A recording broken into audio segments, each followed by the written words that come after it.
Si vous êtes de la team qui pense encore que la cuisine indienne, c'est que le cheese naan, le poulet tikka masala ou le biryani, vous êtes à côté de la plaque. Oui, parce que résumer la nourriture indienne aux plats standards des restaurants indiens qu'on peut trouver dans les grandes villes comme Paris, New York et Londres, finalement c'est un peu réducteur, non? En fait, c'est un peu comme si on disait qu'en France, la cuisine française se résumerait à la baguette de pain, au jambon fromage, sans même prendre en compte les spécialités régionales, marseillaises, alsaciennes ou bien lyonnaises. En Inde, la nourriture est très complexe parce qu'elle peut être drivée par la religion, la hiérarchie sociale et même la médecine ayurvédique. Et ça, c'est souvent des faits encore très mal connus par les occidentaux. Du coup, dans cette vidéo, je me suis dit que ça serait intéressant de plonger dans les cuisines du pays le plus peuplé de la planète pour comprendre ce qui s'y passe.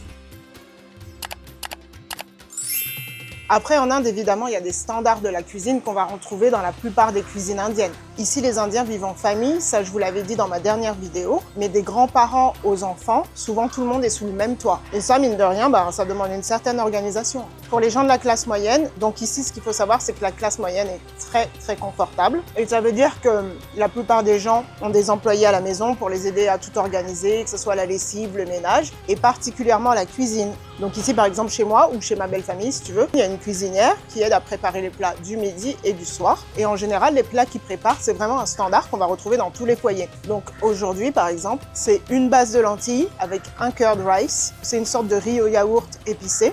Aujourd'hui, c'est lentilles. Et là, elle fait un riz avec une base de yaourt. Elle a ajouté des oignons, des herbes, des cacahuètes. Elle a fait revenir tout ça. Et là, elle va rajouter le riz.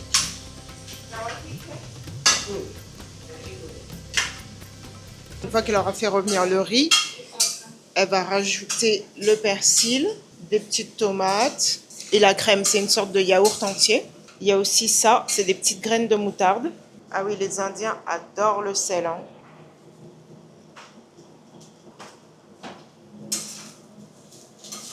This is the curd, right? Les Indiens adorent le curd rice, comme ça aide à calmer l'intensité des épices dans l'estomac. Et il y a aussi une base de sabzi, le sabzi c'est les légumes, ou de pommes de terre cuisinées en curry. Il peut aussi avoir à côté un petit plat de poulet ou des œufs, ça dépend de si on choisit de faire végétarien ou pas. En tout cas, ici à Maharashtra, le plat de base, ça ressemble à ça. En gros, le plat d'aujourd'hui, ça ressemble à ça. Une base de lentilles avec un curd rice, une purée de tomates fait maison. Aujourd'hui, c'est non végétarien, donc pour les protéines, on a un sikh kebab. Pour la boisson, j'ai fait un jaljeera, c'est une boisson épicée. Et comme c'est la saison des mangues, j'ai ajouté une mangue en dessert. En Occident, on a tendance à généraliser la cuisine indienne, alors qu'ici, pour les Indiens, manger à Punjab, c'est comme manger en Allemagne, et manger à Chennai, c'est comme manger en Italie. C'est deux mondes différents. Ça n'a rien à voir. Dans le nord de l'Inde, sans surprise, la cuisine est riche, à base de beurre, de crème. Les parathas sont cuits au ghee, c'est le beurre clarifié, et souvent garni de panir. C'est une sorte de fromage blanc hautement protéiné. Dans la partie sud du pays, les gens préfèrent le riz au paratha ou autre pain. On y mange des idlis et des dosas, une sorte de crêpe fermentée. La cuisine du sud est très fortement épicée. Donc dans le sud, on trouve beaucoup de sauces à base de coco pour tempérer l'intensité des épices. Du nord au sud, le point commun, c'est le thali. Pour les Indiens, le thali, c'est le repas le plus complet et le plus calorique aussi. En gros, le thali, c'est une assiette géante avec toutes les spécialités de la région. Et c'est le plat à tester par excellence quand on visite l'Inde parce qu'il permet de goûter à toutes les spécialités en un seul repas. Dans le nord-est, les gens adorent les soupes, la cuisine à la vapeur et aussi les célèbres momos. Dans le Kerala et à Goa, on va trouver facilement des spécialités à base de bœuf, alors que la viande de bœuf reste généralement très taboue et non autorisée pour des raisons religieuses dans la plupart des États du pays. Mais à ce sujet, il y a aussi du cas par cas. À Mumbai, par exemple, c'est impossible d'acheter du bœuf en supermarché et c'est aussi totalement illégal d'importer du bœuf, mais certains restaurants ont une licence réglementée pour proposer des plats à base de bœuf.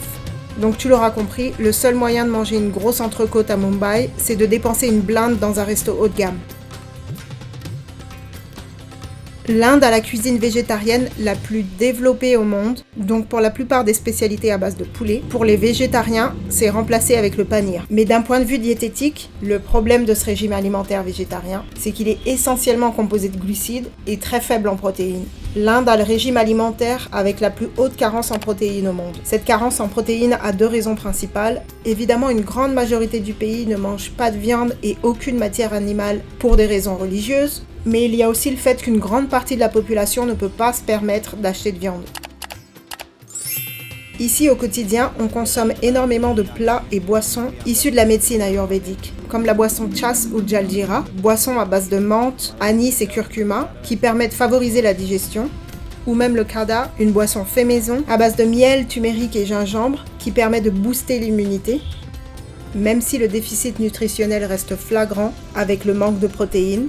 La cuisine indienne est l'une des plus riches au monde parce que du nord au sud, il n'y a absolument rien qui se ressemble. En tout cas, si vous venez dans ce pays, je vous conseille de faire un maximum de recherches et d'être un maximum curieux sur les spécialités culinaires que vous pouvez trouver par région. Parce qu'en fait, c'est le meilleur moyen de découvrir les différentes cultures du pays. Les mangues indiennes, by the way, incroyables. Dites-moi en commentaire quel est votre plat indien préféré. Quant à moi, je vous retrouve la semaine prochaine pour une nouvelle vidéo. Bye!